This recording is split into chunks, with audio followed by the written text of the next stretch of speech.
ভালোবাসার জন্য অনন্তকাল লাগবে কেন? ওটা একদিনও পাওয়া সম্ভব। বলো, তুমি আমার ছায়া দেখেছো কদিন? সেকেন্ড। আমি কদিন দেখেছি তোমাকে? স্মৃতি বলতে তো তোমার ঠোঁটে কফির পেয়ালা, রকিং চেয়ারে একটু দোল, আর গুনগুন করে একটু গান, এই তো। ওগুলো কি খুব বেশি কিছু?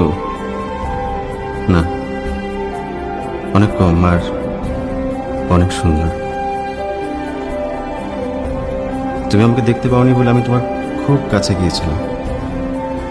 তোমার এত কাছে বোধ হয় এর আগে কেউ কখনো যায়নি, যাবেও না। একটা গোটা হৃদয় জয় করতে যাদের 300 বছর লাগে, অত কাছে যেতে তো ওদের আরো 300 বছর লাগবে। মানে তোমার জন্য 600 বছর।